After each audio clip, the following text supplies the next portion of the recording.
We are now on day 35 of the Democrat government shutdown.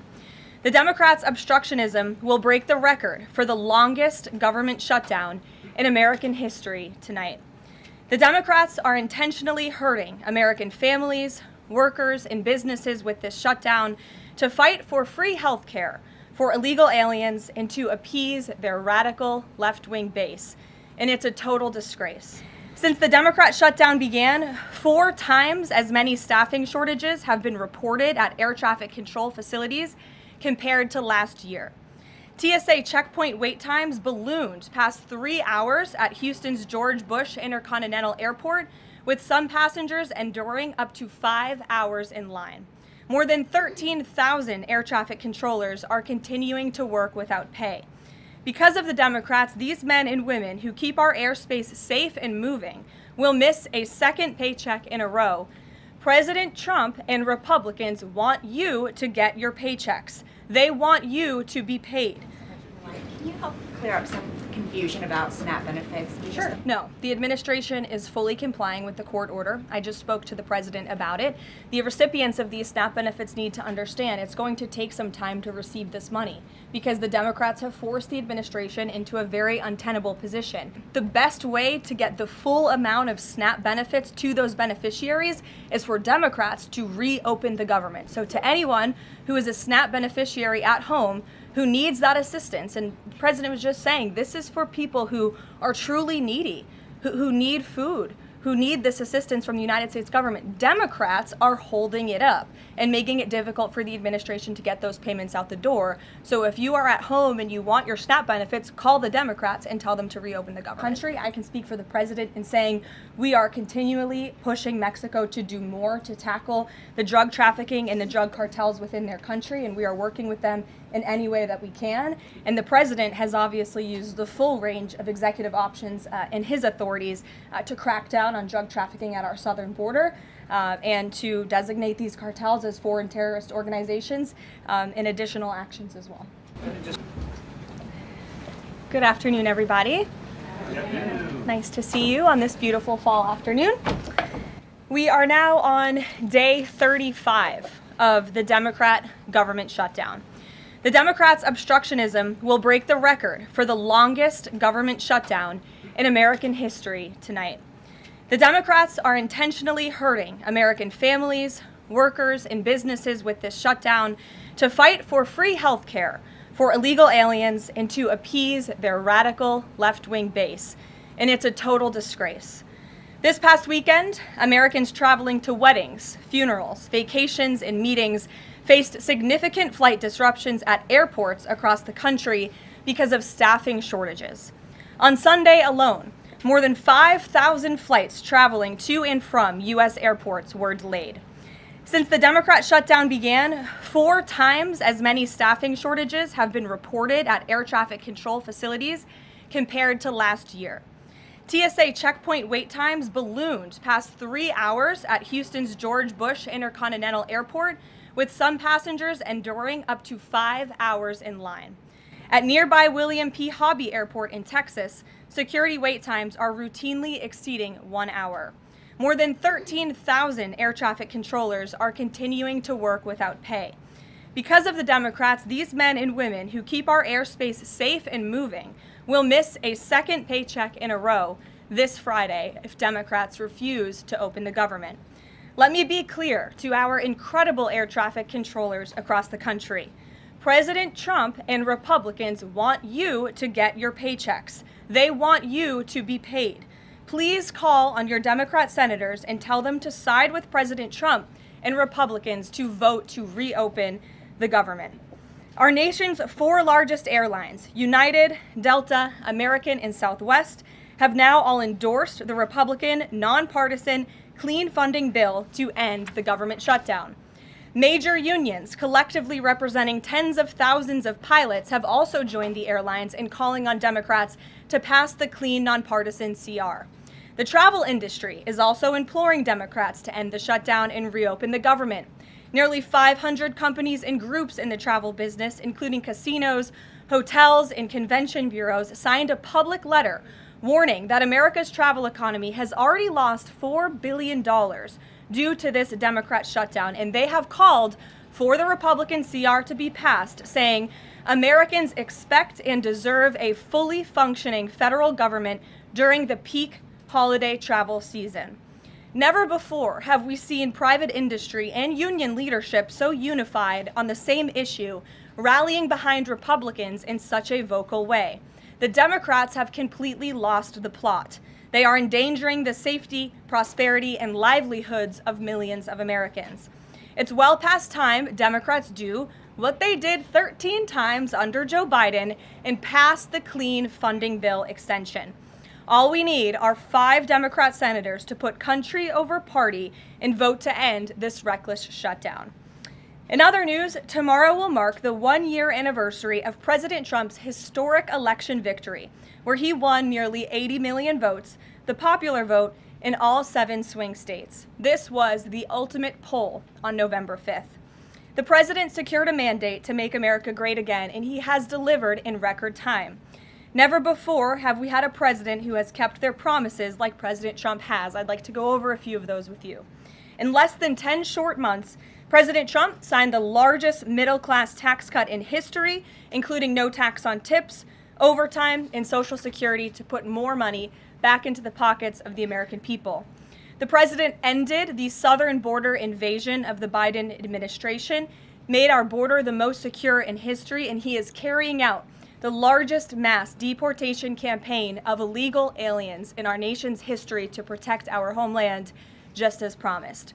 President Trump has aggressively taken on drug cartels by declaring them as foreign terrorist organizations and even blowing up narco-terrorists who have tried to poison the American people with fentanyl and other illegal narcotics. President Trump defeated the Biden inflation crisis, and he continues to implement a pro-growth, America First economic agenda to make America affordable again, and we are seeing the results of that every day. Inflation has remained low and steady, averaging just 2.5% compared to the painful average of 5% under Biden, and we know it was historically higher than that for most of President Biden's term. Meanwhile, real private sector wages are on track to rise by almost $1,500 since President Trump took office, a significant change to the Biden years where private sector wages declined and were being wiped out by inflation. President Trump has ended the reckless war on American energy and unleashed energy dominance, with gas prices now plummeting to their lowest average levels in more than 4 years. President Trump implemented powerful tariffs to rebalance America's trade deals, protect American workers, and returning our country to be a manufacturing superpower once again. As a result, the president has secured trillions and trillions of dollars in private and foreign investments into the United States, which are creating high-paying jobs for the greatest workforce in the world. The president has restored America's place as the leader of the free world through his unwavering peace through strength foreign policy that has already ended 8 wars and counting. And the president ended illegal DEI initiatives in our federal government and is returning our country to a merit-based society based on common sense. President Trump protected opportunities for women and girls to compete safely and fairly by continuing to keep men out of women's sports. Americans have a president who works tirelessly, literally 24/7, to improve their lives and make our country better than it has ever been before. So with that, today we will open it up to questions, and we will start with our independent journalist in our new media seat, Julio Rosas. Julio, please start. Thank you. Thanks, Caroline. So over the weekend in Mexico, a mayor in Michoacán, Carlos Manzo, he was assassinated while celebrating Dia de Muertos with his family. His assassination has sparked a lot of outrage. A lot of Mexicans are very upset. They're blaming President Claudia Sheinbaum for not taking the cartel threat seriously enough.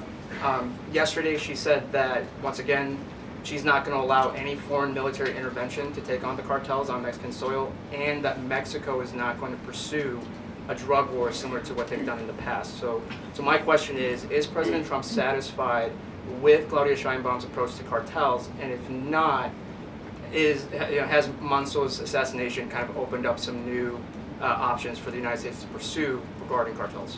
Well, first of all, with respect to this specific news item and this alleged assassination that took place in Mexico, I know the Trump administration, we are aware of that, and of course we condemn all political violence anywhere in all forms. As for Claudia Sheinbaum and the president's relationship with her, I think he has a lot of respect for her as president of Mexico, and he also really appreciates the coordination that she has provided to the Trump administration. I can't speak for her and what she's doing internally in her country. I can speak for the president in saying we are continually pushing Mexico to do more to tackle the drug trafficking and the drug cartels within their country, and we are working with them in any way that we can. And the president has obviously used the full range of executive options in his authorities to crack down on drug trafficking at our southern border and to designate these cartels as foreign terrorist organizations and additional actions as well. Just one more question. Sure. So at the Antifa roundtable that we were at just last month, myself and the other panelists made the recommendation to the president for, speaking of foreign terrorist organizations, to have Antifa not just be domestic terrorist organization, but be designated as a foreign terrorist organization since they have cells in other countries. He mentioned to Secretary Rubio, because he was in the room at the time, to look into that. So I just wanted to see if there's an update on that. Sure. That process is most definitely taking place. I don't have any announcements for you on that today, but I can certainly assure you the administration is working on it, and I'll check in on it and get back to you, Julio. It's a good question. Thank you very much. Jackie. Thank you, Caroline. Zohran Mamdani blamed the president for bomb threats and intimidation at polling locations. He said, quote, part of the general approach of the Trump administration has taken to intimidate voters with baseless allegations of voter fraud as a means of trying to repress the voice of Americans across this country. I want to give you a chance to respond to that. Yeah, I saw those comments from Mamdani. I think they are completely irresponsible, and they are based on zero evidence. And I think this is just another example of how the Democrat Party unfortunately stands for nothing. All they stand against is President Donald Trump. And I think it's quite sad to see that we have someone at the top of the ticket on an election day today saying such things about the president when he obviously had absolutely nothing to do with those threats. And on the shutdown, Democrats have been pretty quiet about the president's push for the nuclear option, terminating the filibuster. Is there any concern around here that Democrats might actually want Republicans to get rid of the filibuster so that one day, when they're in power again, the door's already open for them to pack the Supreme Court, give statehood to D.C. and Puerto Rico, make mail-in balloting permanent, those kinds of things? I think the president has been very realistic and strong in his position on the filibuster. He's been very vocal about it. I just spoke to him about it. He feels really strongly about this. Republicans need to play tough and they need to play smart. That's how the president feels. And we know that Democrats, if they are ever given a chance at power again in this city, they will absolutely take away the filibuster from the United States Senate. In fact, you had 49 Democrats who already voted to do this before. The only reason it did not move forward was because you had 2 Democrats who are no longer in office because they were run out of town by the far left radical base of their party.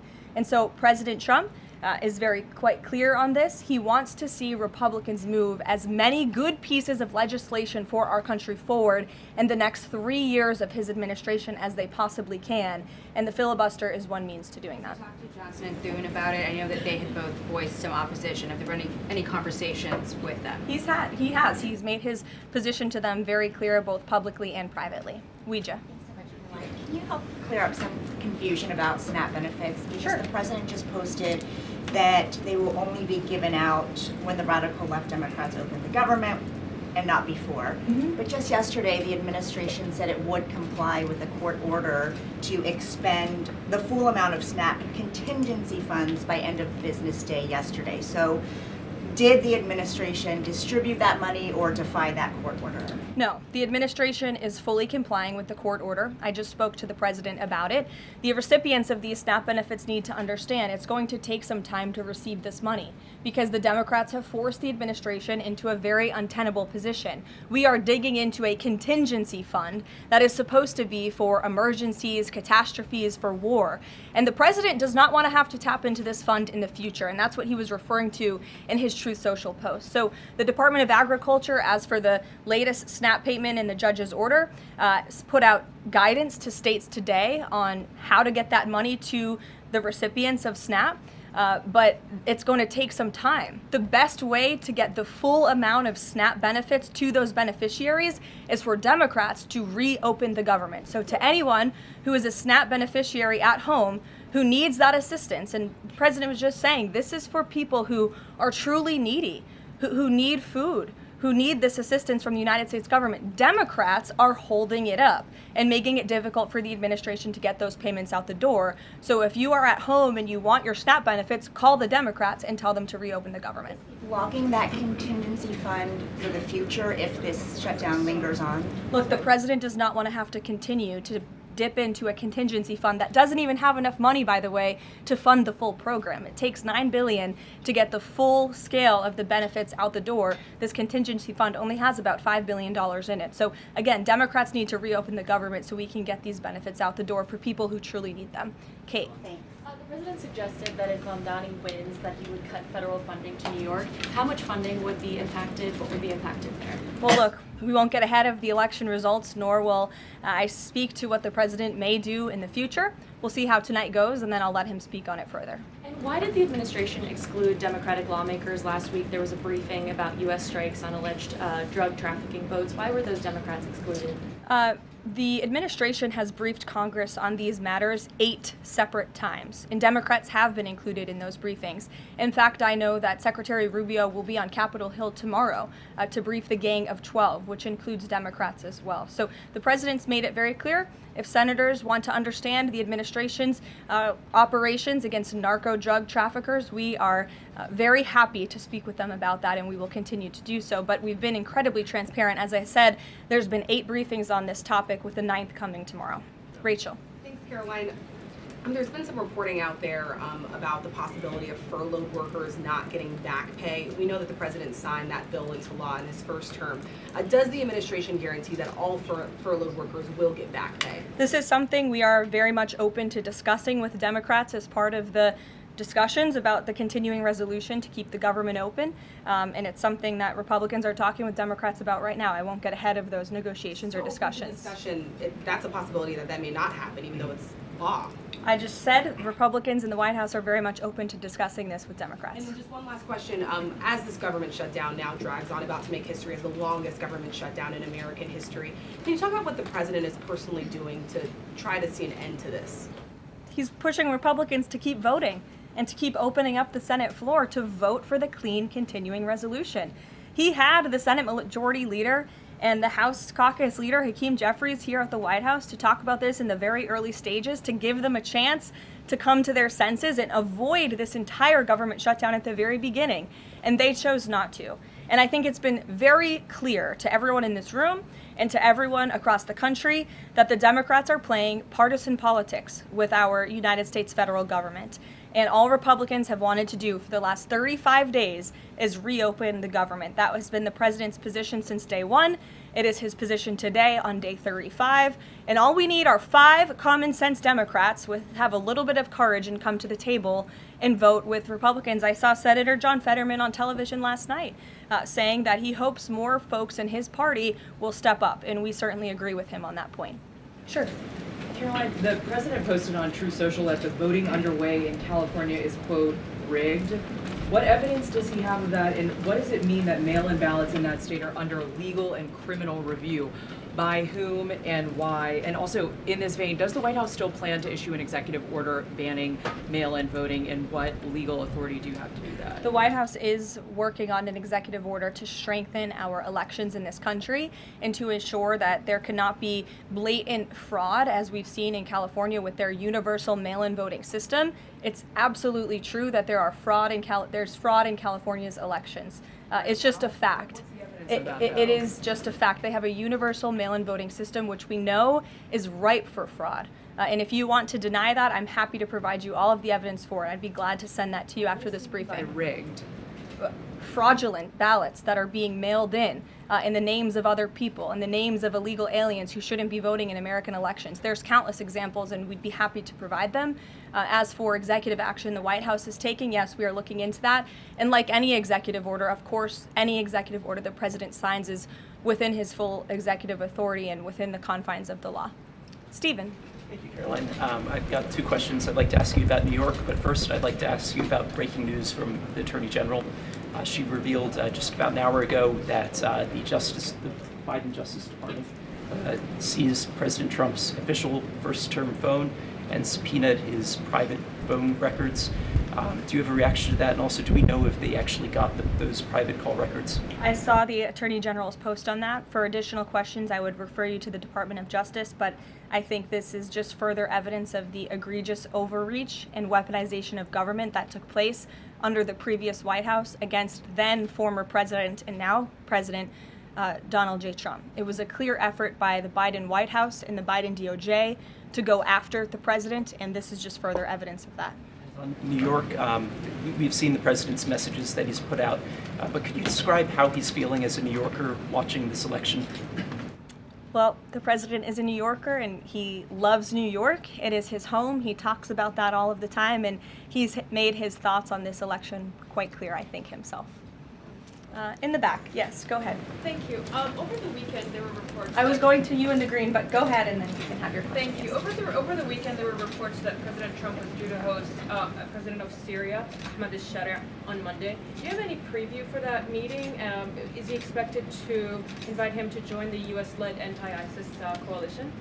I can confirm that that meeting will be taking place here at the White House on Monday, and this is part of the president's efforts in diplomacy to meet with anyone around the world in the pursuit of peace. And as you know, when the president was in the Middle East, he made the historic decision to lift sanctions on Syria to give them a real chance at peace. And I think the administration, we've seen good progress on that front under their new leadership. And so he will be here at the White House on Monday, and I'll let the president speak further on it on Monday. Yes, go ahead. Thank you, Caroline. I was just curious, you had mentioned there that President Trump, as we know, has been speaking with Republican leaders in Congress about reopening the government. Is he involved in any other negotiations? And is he prepared to sign something if a deal does come out by the end of this week? On top of that, with SNAP benefits, does he have any authorities or considering any authority there to release more funds to help people who are desperately needing these benefits? So look, I think I've already answered the question on SNAP. We're complying with the court's order, and we're getting that partial payment out the door as much as we can and as quickly as we can, but it's going to take some time because, again, this is a prorated payment that we're tapping into a contingency fund for. The best way to get those payments out the door is for Democrats to reopen the government. But yes, the president is in constant communication with his friends on Capitol Hill. They know, they call, he answers, he picks up the phone. He's a very transparent president in that way. And as soon as the Democrats pass the clean continuing resolution, President Trump will be here to sign it. Michael. Thank you, Caroline. President Trump has threatened to go into Nigeria guns a-blazing if Nigeria's government does not stop the killing of Christians in that country. Has the White House heard back from Nigeria's government on this threat? As the president stated, Michael, if the Nigerian government continues to allow the killing of Christians, the United States will immediately stop all aid and assistance to Nigeria and may take action to wipe out the Islamic terrorists who are committing these horrible atrocities, especially against innocent women and children. I don't have any further announcements on that for you today, but I can assure you the President of the United States is watching this situation unfold very closely, as is our Secretary of State, Marco Rubio. Question, Caroline. President Trump has endorsed Andrew Cuomo in New York City's mayoral race. He has not by name endorsed Winsome Sears in Virginia's gubernatorial race. Why is that? Look, as you know from this podium, I'm quite limited in what I can say with regards to ongoing political elections. I think the president has spoken for himself and what he wants to see take place in these elections today. Lalit. Thank you. I would like to ask you about India-US relationship. What is President's thoughts on the future of India-US relationship? I'm sorry, Lalit, can you repeat that? What is President's thoughts on future of India-US relationship? I think he feels very positive and strongly about it. As you know, he recently, a few weeks back, spoke to Prime Minister directly when he celebrated in the Oval Office Diwali with many high-ranking Indian American officials here at the White House. We have a great U.S. ambassador to India in Mr. Sergio Gore, who will represent our country very well. And the president and his trade team continue to be in very serious discussions with India with respect to that topic. So I know the president has great respect for Prime Minister Modi, and they speak pretty frequently. Thank you. Hi, yes. The air traffic controller crisis ongoing. Secretary Duffy said he will now start to cancel and ground flights next week to maintain safety. Should people fly next week given this new information, and is the administration encouraging people to stop flying altogether and look at alternative transportation modes? The administration is encouraging Democrats to reopen the federal government so this chaos and disruption to our air traffic control system in the United States of America stops. It is ridiculous that we have even gotten to this place and that the Democrats have continued to shut down the government with 35 days, our air traffic controllers continuing to work unpaid, every single major airline in our country coming out and begging the Democrats to please reopen the government. And you had a Democrat staffer who was quoted, I believe in Politico a few weeks back, saying, short of planes falling out of the sky, we are not going to reopen the government. That is a reckless and dangerous statement from someone who didn't want to put their name on that statement, but we know it came from the Democrat Party.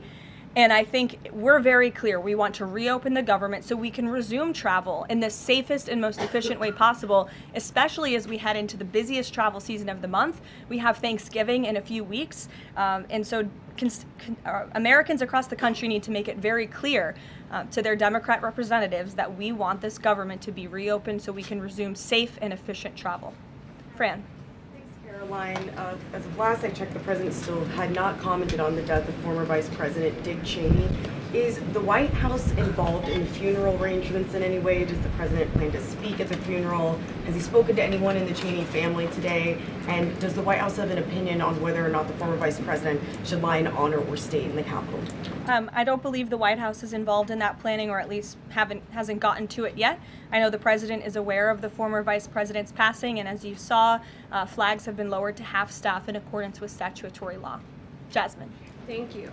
Back on the question of the filibuster, how much political capital is President Trump willing to expend to get Republicans to do what he's asking? I mean, will we see him at the Hill? Will he be calling folks over here? What exactly is President Trump planning to do outside of these true socials and maybe some of these private conversations to get Republicans to fall in line? Look, I think you'll see.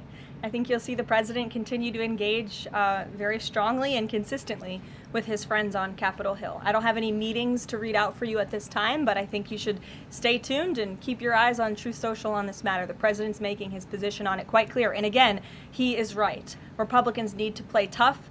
We know that this is what the Democrats will do if they are ever given the keys to power again.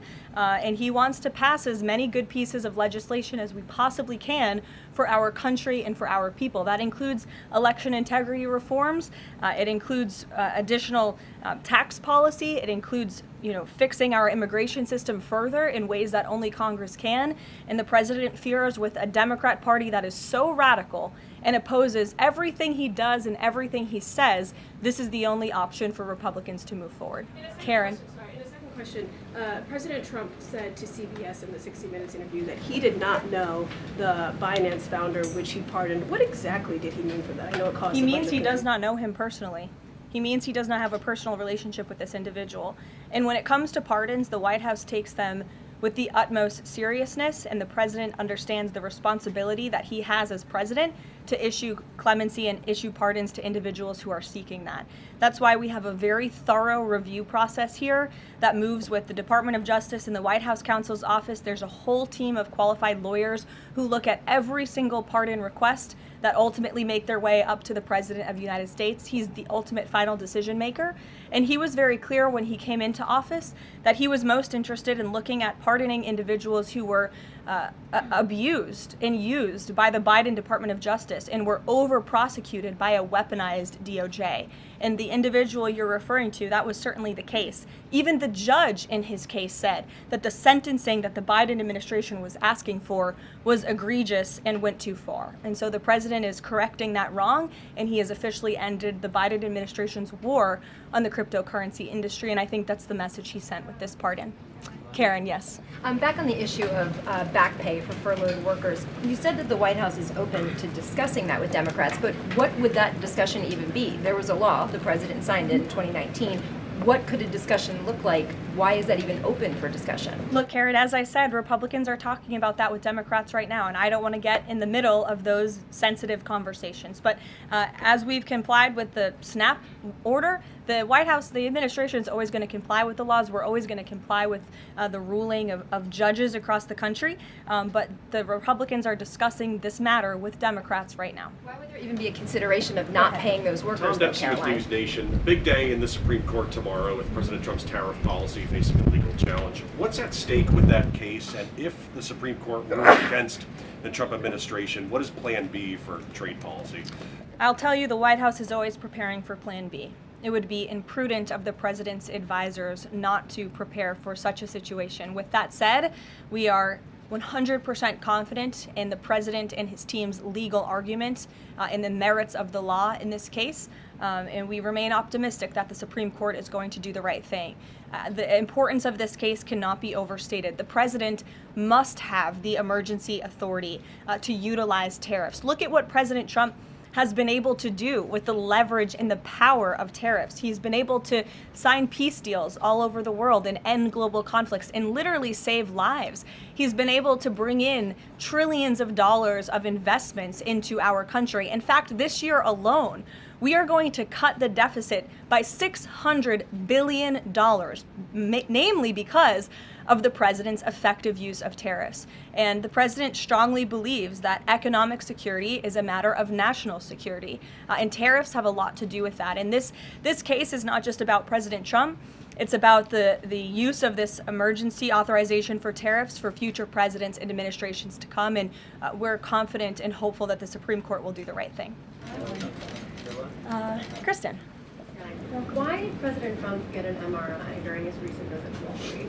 Look, as President Trump said, he would inquire with the physicians. I'll check back on that. But as the physical itself stated, Kristen, and as you all know, because you are all witness to it, every single day the president is in optimal physical health. This was a follow-up appointment, and we provided a detailed readout of that physical. I'm happy to give it to you again, and I can inquire further. With all due respect, an MRI is a very specific procedure. It's done on a part of the body looking for something specific, so it's not generally part of any kind of routine checkup. And in addition, President Trump has said that he wants to be transparent. He told us to ask the doctors, which we have and have not heard back. Why don't we have more information on this? As I said, I'll check back for you. Go ahead. Karen, can you update us on the mediation efforts this administration is leading in Sudan, trying to achieve a ceasefire there? Sure, yes. The United States is actively engaged in efforts to bring about a peaceful resolution to the terrible conflict in Sudan. We remain committed to working with our international partners, including Quad members, Egypt, Saudi Arabia, the UAE, as well as others, to lead a negotiated peace process that addresses both the immediate humanitarian crisis and the longer-term political challenges. I actually spoke with Secretary Rubio about this morning, as of course there's been, kind of an uptick in recent reporting on the matter, and he assured me that the administration is very much engaged. We're in pretty frequent communication with those Arab partners that I just mentioned, and we want to see this conflict come to a peaceful end, just as we have with so many others, but the reality is it's a very complicated situation on the ground right now. Yes. Hi, yes. Just trying to go back into the subject of Mexico. Is the Trump administration planning to send U.S. troops to Mexico to combat drug cartels, as reported by other outlets? That's not something I would confirm from this podium if it were happening, so I will not comment on that. Eamon. Thank you, Caroline. Why did the president decide not to go to the Supreme Court tomorrow? He'd indicated earlier that he might want to go and attend in person. Yeah. And now he's saying he's not going to go. Why? The president did have an interest in attending the Supreme Court hearing tomorrow, as I just expressed how important it is to him, the administration, and the country, this case. But he is traveling to Miami tomorrow, as you all know, to give an economic address with the mayor of Miami and many global business leaders to talk about his historic success with the economy over the past 10 months and talk about sort of where we are headed as a country in terms of our economy. So he'll be traveling tomorrow on the road in Miami. That's why he won't be here, but Secretary Scott Bessent will be in attendance at the hearing tomorrow at the request of the president. He has said that he doesn't want to export the high-end NVIDIA chips to China, correct. but the Wall Street Journal reported yesterday that there was some question about whether the president would raise this as a possible concession with the Chinese side during his meeting with Xi Jinping. So does the White House consider NVIDIA chip exports to China to be a closed issue right now, or is this an ongoing negotiation between the United States, China, and NVIDIA at this point? The president has made his position on this very clear, both to the Chinese and also to all of you. He's answered this question directly. As for the most advanced chips, the Blackwell chip, that's not something we're interested in selling to China at this time. Annie? Does the president think that the results of the Virginia or New Jersey gubernatorial races tomorrow or statewide races tomorrow will in any way reflect a voter sentiment towards his administration? Look, Annie, I'm not at liberty to talk about the election results, and I certainly won't get ahead of them. I'm not going to engage in hypotheticals that may or may not happen tonight. We'll have to watch and see. And I'm sure you'll hear directly from the president tomorrow on that point. Quickly on SNAP, just really quickly, is there anything that prompted the president's tweet this morning? Because it did seem quite different from some of his other communications about SNAP. It seemed a little bit out of the left field. I'm just wondering if he had a conversation or if there's anything you're aware of that caused him to decide to, at around 11 o'clock, to send out that message. Look, the president is constantly well read on the news, as you know, and he is very much aware we are in day 35 of a government shutdown in which these SNAP benefits, were pushing them out the door. USDA put out that guidance to the states this morning. The president was aware of that, and he wants to make it very clear that these benefits are in jeopardy because of the Democrats, and they should just open the government so that we can continue getting these funds out the door in an easier and more efficient way. There's some new reporting that just dropped a few minutes ago that the Trump administration is negotiating with the makers of Ozempic to sell some weight loss drugs for $149 a month. That's according to the Wall Street Journal. Do you have any more information on that? Can you confirm that? I think the president has said himself in previous Most Favored Nations announcements that this is something that the administration has been engaged in and looking into. I won't get ahead of the president on any future announcements, but I will echo his strong commitment to bringing down drug prices in this country. And you've heard it directly from Secretary Kennedy and Dr. Marty McCary and his entire Health and Human Services team, how committed the president is to bringing down the cost of drugs, and we're working with pharmaceutical companies to do that every day. Very quickly, Caroline, on SNAP. I know it's been asked, and I know we asked it, but I want to put a fine point on it. You talked about the president's post here, and he wrote that SNAP benefits will only be given when radical left Democrats open up the government. I understand your previous answers, but as written, how would that not violate a court order as it's written? I've now answered this question several times, Gabe. We are complying with the court's order. We are getting the payments out the door as quickly as we can. USDA sent the guidance to the state. The president is referring to future SNAP payments. He does not want to have to keep tapping in to an emergency fund and depleting it. In the case of a catastrophe in this country, he wants to have those funds preserved, as they should be. And he's made it very clear Democrats should reopen the government. I have one final positive note for all of you. I told you I would keep you posted when the White House would resume public tours. Well, I'm pleased to announce the Office of the First Lady has reopened the doors for public tours on Tuesday, December 2nd. There will be an updated route, of course, for guests in light of the ballroom construction that's taking place, but we very much look forward to celebrating the holiday season and the public and members of Congress, and anyone who wants to come visit the First Lady's beautiful decorations is welcome to go to whitehouse.gov/visit to sign up for a tour. Thanks, guys. We'll see you tomorrow. 单字说明 Filibuster. 冗长辩论，阻挠法案通过的手段。Filibuster. The senator used a filibuster to delay the final vote on the bill. 参议员利用冗长辩论拖延对法案的最终表决。The opposition threatened to filibuster unless their amendments were included. 反对党威胁要冗长辩论，除非纳入他们的修正案。He gave a 10-hour speech during the filibuster to block the proposal. 他在冗长辩论中发表10小时演说以阻挡提案。Prosperity. 繁荣、昌盛。Prosperity. The country enjoyed years of economic prosperity after the reforms. 改革后该国经历多年经济繁荣。Education and innovation are key drivers of national prosperity. 教育与创新是国家繁荣的重要推动力。Peace and stability create a strong foundation for lasting prosperity. 和平与稳定为持久繁荣奠定坚实基础。Aggressively. 积极的、侵略性的 aggressively.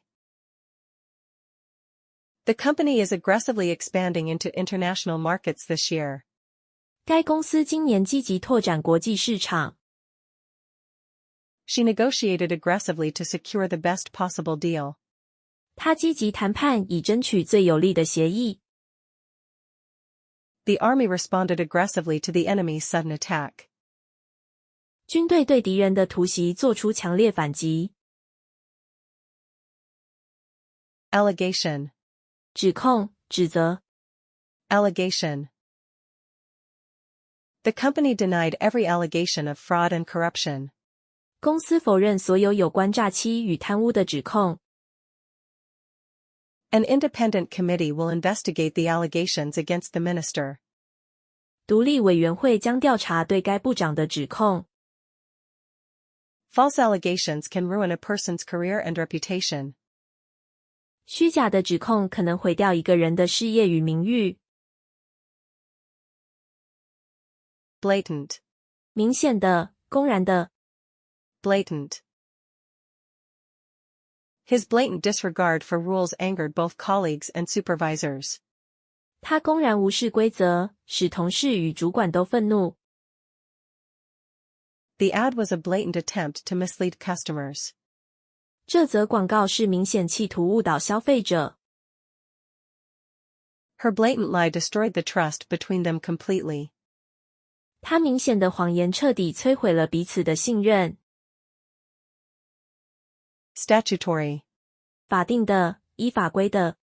Statutory. Employers must comply with all statutory safety requirements. 雇主必须遵守所有法定安全要求。The organization operates within the limits of its statutory authority. 该机构在其法定权限范围内运作。The company failed to meet its statutory reporting obligations. 该公司未履行其法定申报义务。谢谢观看本影片，如果您觉得这部影片对您有帮助，敬请订阅、按赞、分享、开启小铃铛。See you next time.